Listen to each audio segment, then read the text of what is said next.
السلام علیکم ورحمۃ اللہ وبرکاتہ. الحمد للہ رب العالمین والعاقبۃ للمتقین والصلاة والسلام علی سید الانبیاء والمرسلین. اما بعد اعوذ باللہ من الشیطان الرجیم بسم اللہ الرحمن الرحیم. قال فما خطبکم ایھا المرسلون. 27ویں پارے کا آغاز جناب ابراہیم علیہ السلام کے اس سوال سے ہوتا ہے کہ جب ان کے پاس فرشتے پہنچے تو جناب ابراہیم علیہ السلام فرمانے لگے فما خطبکم ایھا المرسلون، اے فرشتو تمہارے آنے کا مقصد کیا ہے؟ تو فرشتوں نے جواب دے دیا کہ ہم ایک گناہگار قوم کی طرف بھیجے گئے ہیں جنہیں ان کی پاداش میں ان کے گناہوں کے صلے میں سزا سے ہمکنار کرنا ہے. اللہ رب العالمین اس پارے میں بہت اہم نکات کے ساتھ وہ مسئلہ ارشاد فرما رہے ہیں کہ متعدد قومیں اس لیے تباہ کر دی گئیں کہ باوجود اس کے کہ ان کا مال، ان کی حکمرانیاں، ان کی سرداری، ان کی طاقتیں، ان کی توانائیاں سب انہیں حاصل تھا، لیکن جب انہوں نے اللہ سبحانہ و تعالی کی مخالفت کی تو اس مخالفت نے انہیں تباہ و برباد کر دیا اور اللہ سبحانہ و تعالی کے ہاں وہ اعلی شان حاصل کرنے میں ناکام ہو گئے. اسی لیے فرمایا کہ انسان کو اپنی بعثت کا مقصد سمجھ لینا چاہیے. اللہ کہتا ہے وَمَا خَلَقْتُ الْجِنَّ وَالْإِنسَ إِلَّا لِيَعْبُدُونَ، کہ ہم نے انسان اور جنوں کو اس لیے پیدا کیا ہے کہ وہ ہماری عبادت کریں. اس لیے پیدا نہیں کیا کہ وہ ہماری مخالفت کریں، اس لیے نہیں بنایا کہ وہ اپنی مرضی اور منمانی کرتے رہیں. اللہ نے اس لیے بنایا کہ جیسے اللہ نے پیدا کیا اسی اللہ کے احکام کے مطابق اس کے احکام کو پورا کریں. اور اس بات کو اچھی طرح سمجھ لیں کہ ایک آدمی کے پاس جتنے بھی اختیار ہوں وہ روزی کا اختیار اپنے پاس نہیں رکھتا. دیکھیں ایک آدمی غلے کے ڈھیر پر بیٹھا ہو اور ایک آدمی کے پاس بیش بہا خزانے موجود ہوں، لیکن اللہ کا حکم نہ ہو تو ایک دانہ اس کے حلق سے نیچے نہیں اتر سکتا. یہ ہے اللہ کی رزاقیت.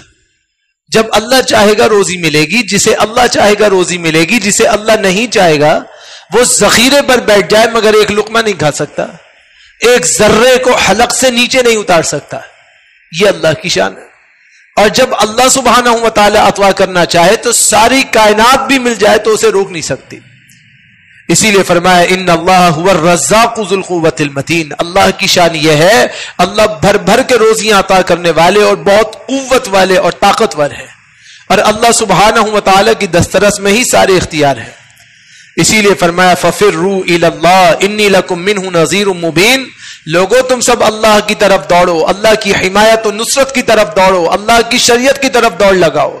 انی لکم منہ نذیر مبین، میں تو تمہیں واضح طور پہ ڈرانے والا ہوں اور تمہیں اس بات سے خبردار کرنے والا ہوں. اگر تم اللہ سے نہیں ڈرے تو یقیناً اللہ سبحانہ و تعالی کے ہاں تم پکڑے جاؤ گے. دیکھیے فرعون نے بڑا دعویٰ کیا فَأَخَذْنَاهُ وَجُنُودَهُ فَنَبَذْنَاهُمْ فِي الْيَمِّ وَهُوَ مُلِيمٌ. اللہ فرماتا ہے اس فرعون نے اپنے آپ کو ربکم الاعلیٰ کہا نا، میں تمہارا سب سے بڑا رب ہوں. ہوا کیسے؟ ہوا یہ کہ اللہ نے اسے اس کے لشکر کے ساتھ پکڑ لیا اور اس کو دریا برد کر دیا، اور وہ قابل ملامت موت مرا، قابل ملامت حشر میں داخل ہوا کہ اس کے ساتھ جو حشر کیا گیا اللہ نے دکھایا کہ تو جو کہتے ہیں کہ ہم بہت کچھ قدرت رکھتے ہیں دیکھو ان کے ساتھ کیا ہوگا. قوم عاد نے اپنے آپ کو بہت سپیریئر سمجھا. اللہ فرماتا ہے وَفِي عَادٍ إِذْ أَرْسَلْنَا عَلَيْهِمْ الرِّيحَ الْعَقِيمَ. یاد کرو جب عاد قوم کے ساتھ ہم نے ان کے اوپر ایک خیر اور بھلائی سے خالی آندھی کو بھیج دیا. عقیم کا لغوی معنی ہوتا ہے بانچ، جس میں خیر نہ ہو. جب ہوا آتی ہے تو ہوا کے بعد اللہ سبحانہ و تعالی کی طرف سے رحمتوں والی برسات آتی ہے. اللہ کہتا ہے ہم نے ایسی آندھی بھیجی جس میں کوئی خیر و برکت نہیں تھی، جس نے آن کے ان کو اٹھا اٹھا کے پٹخا، ان کے پیڑوں کو اکھیڑ دیا، ان کے لیے تباہی مچا دی. اللہ سبحانہ و تعالیٰ فرماتا ہے سمود نے کہا کہ ہمارا مقابلہ کون کر سکتا ہے، ہم تو بڑے بڑے پہاڑوں کو تلاش لیتے ہیں. وفی سمود اذ قیل لهم تمتعوا حتى حین فعتوا عن امر ربهم فاخذتهم الصاعقہ وهم ينظرون. اللہ فرماتا ہے کہ سمود سے جب کہا گیا کہ تم ایک وقت مقررہ تک ٹھہرے رہو، پھر دیکھو تمہارے ساتھ کیا ہوتا ہے، ابھی بھی باز آ جاؤ، ابھی بھی مان جاؤ، ابھی بھی اللہ کے ہو جاؤ. لیکن انہوں نے کہا ماننا تھا، انہوں نے اللہ کے حکم کی تجاوزات میں اپنے آپ کو داخل کیا اور اللہ کی نافرمانی میں خود کو داخل کیا. تو پھر کیا ہوا؟ فاخذتهم الصاعقہ، ان کو ایک زوردار چیخ نے پکڑ لیا. وهم ينظرون، اس حال میں کہ وہ دیکھتے دیکھتے رہ گئے، پلک جھپکانے کا موقع نہیں ملا، ان کی آنکھیں پھٹی کی پھٹی رہ گئی تھی، یہ گھٹنوں کے بل پڑے ہوئے تھے. اللہ نے اتنی توفیق نہیں دی کہ یہ سلیقے سے اختتام پذیر ہوتے ہیں. جب اللہ سے ٹکر لیتے ہیں تو اللہ موقع نہیں دیتا، اللہ بہت خطرناک انجام میں داخل کر دیتا ہے. پھر فرمایا اللہ سبحانہ و تعالی نے اگر تم چاہتے ہو کہ تم دنیا میں اور آخرت میں کامیاب ہو جاؤ تو وَاصْبِرْ لِحُکْمِ رَبِّكَ فَإِنَّكَ بِأَعْيُنِنَا وَسَبِّحْ بِحَمْدِ رَبِّكَ حِينَ تَقُومُ. آپ اپنے رب کے حکم کے انتظار میں صبر سے کام لے لیجئے، یہ دنیا کی مشکلات گزر جائیں گی. بے شک آپ ہماری آنکھوں کے سامنے ہیں، صبح کو جب اٹھیں اپنے رب کی پاکی بیان کریں، اپنے رب کی حمد بیان کریں، اور رات کو بھی اپنے رب کی پاکی اور تسبیح بیان کریں. تو پھر اللہ رب العالمین اس پاکی اور حمد بیان کرنے کی وجہ سے آپ کے لیے مقام خیر عطا فرما دے گا. یہاں پہ اللہ اپنے نبی کو تسلی دے رہا ہے کہ یہ جو سارے مخالف ہو گئے، اگر آپ صابر اور شاکر بن جائیں تو انشاءاللہ یہ آپ کا کچھ نہیں بگاڑ سکتے. لیکن اگر آپ میں صبر نام کی شے ختم ہو جائے، آپ میں قوت صبر ختم ہو جائے، آپ میں صلاحیت استعمار ختم ہو جائے، تو پھر یاد رکھیے کہ پھر یہ آپ کو کبھی نفع نہیں پہنچا سکتے. اس کے بعد اللہ فرما رہا ہے کہ آپ برائیوں سے اور بے حیاؤں سے خود کو بچا لیجئے، اللہ کی عظمتیں داخل ہو جائیں گی. الذین یجتنبون کبائر الاسم والفواحش الا اللمم ان ربک واسع المغفرہ. اللہ کو پاؤ گے اللہ بہت بڑی وسعی مغفرت والا ہے، مگر ان لوگوں کے لیے جو بڑے بڑے گناہوں سے خود کو بچاتے ہیں، بے حیائیوں سے خود کو بچاتے ہیں، سوائے کسی چھوٹے موٹے گناہ کے جو ان سے ہو جائے، اس کے سوا وہ خود کو بچانے کی کوشش کرتے ہیں. آج ہمیں پتا ہے کہ برائی کیا ہے، ہم نہیں بچتے. آج ہمیں پتا ہے نا کہ گندگی کیا ہے، فساد کی بنیادی وجہ کیا ہے، ہم بچتے ہیں. ہم کہتے ہیں بچتے نہیں ہیں، جبکہ ایمان والوں کی شان کیا ہے کہ وہ ہر برائی اور بے حیائی سے اپنے آپ کو بچاتے ہیں. سوائے چھوٹے موٹے کوئی گناہ ہو جائے، بشری تقاضے ہیں، تو اللہ بھی اس کو درگزر کر دیتا ہے. لیکن ہماری نوعیت تو عجیبہ ہے، ہم تو بالکل الٹا چلنا ہے، ہم تو اللہ کی نافرمانی میں چلنا ہے. تو میرے بھائی یہ تو کامیاب اور کامرانی کی بات نہیں ہوگی. اس کے بعد اللہ سبحانہ و تعالی ارشاد فرما رہا ہے کہ آپ اس بات کو سمجھ لیجئے کہ آپ کے اوپر جتنی نعمتیں ہیں، اگر اللہ ان کے بارے میں بھی پوچھ لے تو آپ کے پاس اس کا بھی کوئی جواب نہیں ہے. فَبِأَيِّ آلَاءِ رَبِّكُمَا تُكَذِّبَانِ. تم یہ بتاؤ اپنے رب کی کس کس نعمت کو جھٹلاؤ گے؟ اللہ کی کیسی کیسی نعمتیں ہیں. بیوی نیک صالح تمہیں مل گئی، مال تمہیں مل گیا، صحت تمہیں مل گئی، جان تمہیں مل گئی، مکان تمہیں مل گیا، عبادت گاہ تمہیں مل گئی، سواری تمہیں مل گئی، چین تمہیں مل گیا، راحتیں تمہیں مل گئی. لوگ بھوکے ہیں، اللہ کی قسم لوگ بھوکے ہیں، اللہ نے تمہیں پیٹ بھر کے کھانا کھلایا ہے. لوگ ننگے ہیں، کپڑے نہیں ہیں ان کے پاس پہننے کے لیے، اللہ نے تمہیں عمدہ لباس پہنایا ہے. لوگ بہت محتاج ہیں، بہت ضرورت مند ہیں، اللہ نے آپ کو مدد کرنے والا بنایا ہے. اللہ کی ایسی ایسی نعمتیں ہیں، ایسی ایسی نعمتیں ہیں. ہم اللہ کی کس کس نعمت کو جھٹلائیں گے؟ ہم اللہ کی کسی نعمت کو نہیں جھٹلا سکتے. لہذا انسان کو چاہیے کہ اللہ نے جو بار بار صرف سورہ رحمان میں 31 مرتبہ فرما دیا فَبِأَيِّ آلَاءِ رَبِّكُمَا تُكَذِّبَانِ، کہ تم اپنے رب کی کس کس نعمتوں کو جھٹلاؤ گے. شمار کرتے جاؤ، نعمتیں ختم نہیں ہوں گی، تم ختم ہو جاؤ گے، تمہاری گنتیاں ختم ہو جائیں گی. اللہ فرماتا ہے اللہ کے اتنے احسان ہے، لا تحصوها، تم شمار کرنا چاہو تو شمار نہیں کر سکتے. اللہ کے اتنے بڑے بڑے احسانات ہیں. لہذا انسان کو چاہیے کہ انسان ڈرے اور اس وقت سے بچے کہ جب یہ ساری نعمتیں چھن جائیں گی. پھر اللہ رب العالمین فرماتا ہے ان المصدقین والمصدقات واقرضوا اللہ قرضا حسنا یضاعف لهم ولهم اجر کریم. صدقہ کرنے والے مرد اور خواتین یاد رکھیں، جنہوں نے اللہ کو قرض حسنہ دیا وہ یاد رکھیں، اللہ ان کے دیے ہوئے صدقات کو بڑھائے گا اور ان کے لیے معززانہ رزق تیار کرے گا. سنن اربع کی روایت ہے، اللہ کے نبی علیہ الصلوۃ والسلام نے فرمایا جو تم خرچ کرتے ہو نا، اللہ اس کو فلوے کی طرح پالے گا. فلوہ اس کو کہتے ہیں، گھوڑے کے بچے کو. اور بہت سے حضرات نے کہا کہ 4 ٹانگوں والا جو چوپایا ہو، گائے کا بچہ ہو یا کسی اور جانور کا بچہ ہو، اس کو بھی فلوہ کہہ دیتے ہیں عربی زبان میں. اللہ اس کو اس طرح پالتا ہے جیسے ایک آدمی کے ہاں گائے کا بچہ ہو جائے، وہ اس کو پالتا ہے کہ یہ بڑا ہوگا، میرے لیے نافع بنے گا، میں اس سے نفع حاصل کروں گا، میں اس کو بیچوں گا اور اس سے مجھے مزید منافع حاصل ہوگا. اللہ تمہارے ایک چھوٹے سے نفقے کو بڑھا کے اس طرح پالتا ہے جیسے تم میں سے کوئی اپنے جانور کے اولاد کو پالتا ہے. اور پھر اللہ تعالیٰ قیامت کے دن اس کو لا کے تمہارے ذخیرہ اعمال میں رکھ دے گا. اور ایک روایت میں یوں ہے، اللہ تعالیٰ تمہارے دیے ہوئے صدقات کو اس طرح بڑھاتا ہے کہ کل قیامت کے دن جبل احد کی طرح بڑا پہاڑ بنا کے اللہ نیکیوں کا تمہارے نامہ اعمال میں لا کے درج فرما دے گا. اور اس کے مقابلے میں جس نے اپنے زکات ہوتے ہوئے نہیں دی، بہانے بنائے، ہیلے نکالے، تو یہ مال اس کے پیچھے پیچھے دوڑے گا قیامت کے دن. اور اس کی مثال 4 طریقوں سے دی حدیث میں. اگر اونٹ ہوگا تو اونٹ اس کو کچل دے گا اور پھر اس کو چبائے گا، اور اس کو اس طرح چبائے گا کہ یہ اپنے آپ کو چھڑانے کے لیے پیچھے ہوگا اور اونٹ اس کو چبانے کے لیے آگے ہوگا اور کہے گا انا مالو کا انا کنزو کا، میں تو آپ کا مال ہوں جس کو آپ بچایا کرتے تھے.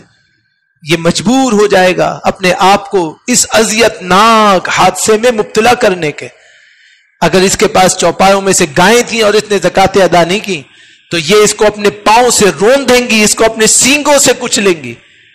اور جب یہ سارے کے سارے اس کے ریوڑ گزر جائیں گے، اللہ دوبارہ ان کے اوپر مسلط کر دے گا اور یہ کہیں گے انا مالو کا انا کنزو کا. جس کے پاس ریوڑ تھے، بکریاں تھیں، بھیڑ تھے، وہ زکاتیں ادا نہیں کرتا تھا، وہ اس کے اوپر پل پڑیں گے اور اس کو رون ڈالیں گے اپنے کھروں کے ساتھ اور اپنی سینگوں کے ساتھ. اور جب سارے کے سارے گزر جائیں گے، پھر دوبارہ آئیں گے، پھر جائیں گے، پھر آئیں گے، پھر جائیں گے، پھر آئیں گے. یہ زکات کو بچاتا تھا نا، اللہ کے دیے ہوئے مال کو کھانے کے چکر میں تھا نا. اللہ کہے گا لے کھا اب اس مال کو. یہ سونا چاندی بڑے بڑے اژدہے بن جائیں گے اور پھر انسان کے پیچھے پیچھے اور کہیں گے کہاں بھاگتا ہے انا کنزو کا، میں ہی تو تیرا مال ہوں جس کو تو جمع کرتا تھا، اب لے کھا. اس سونے کو پگھلا کر، چاندی کو پگھلا کر، دیگر دھاتوں کو پگھلا کر اس کی پیٹھوں کو داغا جائے گا، اس کی پیشانیوں کو داغا جائے گا کہ یہ ہے تیرا مال جو تو بچا کے رکھتا تھا.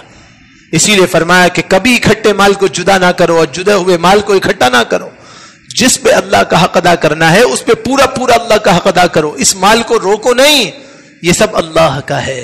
جتنا تم اللہ کے راستے میں دو گے اللہ قبول فرما لے گا، اور جتنا روک کے رکھو گے تو بالآخر یہ مال چھوڑ کے جانا ہے. اس پہ اللہ کا حق ادا نہیں کیا تو پھنس جاؤ گے. اور زندگی ہے کتنی، پلک جھپکنے میں تو ختم ہو جاتی ہے. پلک جھپکنے میں زندگی ختم ہوتی ہے. دیکھتے دیکھتے بیٹھا ہے بیٹھا رہ گیا، لیٹا ہے لیٹا رہ گیا، ارادہ کر کے کہیں گیا، پہنچنے سے پہلے ختم ہو گیا.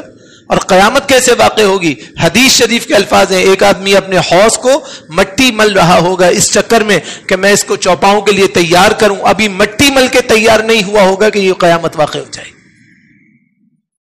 اس قدر جلدی معاملہ ہوگا. تو میرے بھائی ہمیں چاہیے کہ ہم اللہ سبحانہ و تعالیٰ کے راستے میں اپنے مالوں کو خرچ کریں.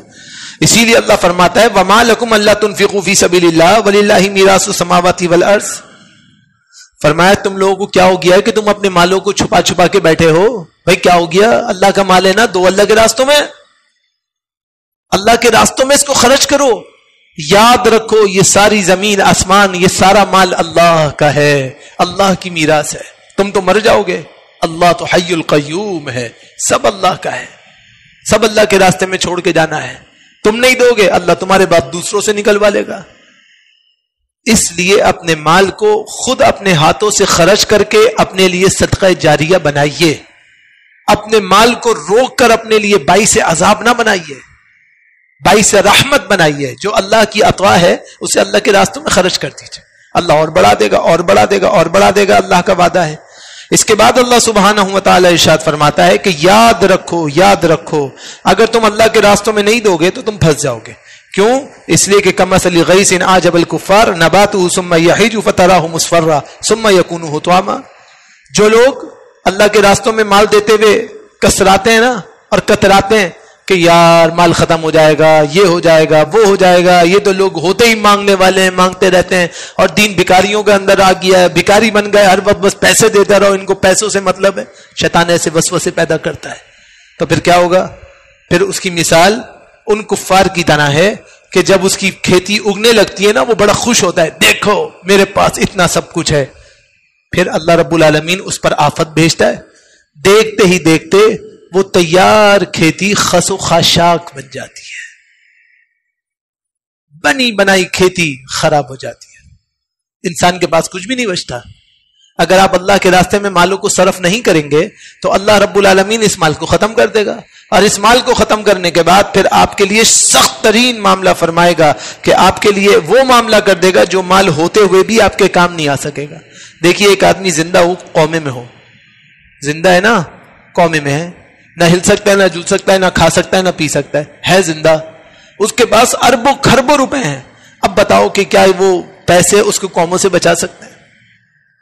اللہ کیسی بیماریاں مسلط کرتا ہے، آپ نے کبھی سوچا؟ جو آدمی پیسہ پیسہ اپنے آپ کو طاقت کا محور کہتا ہے، اللہ اس پر ایسی بیماری مسلط کرتا ہے، اس کا گوشت جھڑ رہا ہے، وہ زندہ ہو کے دعا کر رہے ہیں اللہ مجھے اٹھا لے، اس کے گھر والے دعا کر رہے ہیں اللہ اس کو اٹھا لے، اس کی تکلیف ناقابل برداشت ہے، مگر اللہ اس کی آزمائش میں اضافہ کر رہا ہے۔ یہ سب کچھ کیا ہے؟ پیسہ کچھ نہیں ہوتا، پیسہ نہیں کام آ سکتا، کام آنے والا کون ہے؟ اللہ۔ جب تک اللہ پر اعتماد کاملہ نہیں ہوگا اس وقت تک کامیابی اور کامرانی نہیں ہوگی۔ پیسہ ضرور ایک حسن کی علامت ہے، پیسہ ضرور ایک دنیا کی ضرورت کا نام ہے، مگر یہ آپ کو بچا نہیں سکتا۔ کوئی آدمی مر رہا ہو، وہ کہ سارے پیسے لے لو مجھے چھوڑ دو، ملک الموت اس کو چھوڑیں گے؟ نہیں چھوڑیں گے۔ تو پھر پیسہ میں جب بچا نہیں سکتا، کسی آدمی کا بچہ فوت ہو رہا ہو، وہ کہ سارے پیسے لے لو میرے بچے کو بچا لو، تو کیا یہ پیسہ اس کو روح پھونک سکتا ہے؟ اس میں زندگی ڈال سکتا ہے؟ نہیں کر سکتا۔ ایک آدمی کے جسم میں اللہ نہ کرے اللہ نہ کرے اللہ نہ کرے کوئی ناسور ہو جائے اور اطباء کہیں کہ اس کے جسم کے عضو کو کاٹا جائے گا، وہ کہے سارے پیسے لے لو میرے جسم کو نہ کاٹو، تو کیا اس کے جسم کو چھوڑا جائے گا؟ تو پیسہ کام آیا کہاں؟ پیسہ تو صرف وہاں کام آیا جہاں میرے اللہ نے چاہا، اور جہاں اللہ نے نہیں چاہا وہاں یہ پیسہ اور آزمائش کا سبب بن گیا، اور مشکل کا سبب بن گیا۔ تو میرے بھائی اس بات کو سمجھ لیں کہ اگر ہم اللہ کے دیے ہوئے مال کو اللہ کے راستے میں خرچ نہیں کریں گے تو پھر بالآخر سب کچھ نعمتیں چھن جائیں گی اور اللہ کے ہاں کامیابیاں اور کامرانیاں حاصل نہیں ہو سکیں گی۔ لہذا اس بارے میں جو خلاصہ بیان کیا گیا وہ یہ کہ سب کچھ اللہ کا ہے، تم اللہ کے حوالے کرو، تم خود اللہ کے بندے پیارے بن جاؤ تو اللہ تبارک و تعالیٰ تمہاری بگڑیوں کو سنوار دے گا اور تمہارے درجات کو بلند فرما دے گا۔ لہذا اس کا اہتمام ہونا چاہیے۔ اللہ سے دعا کرتا ہوں جو کچھ سنا ہے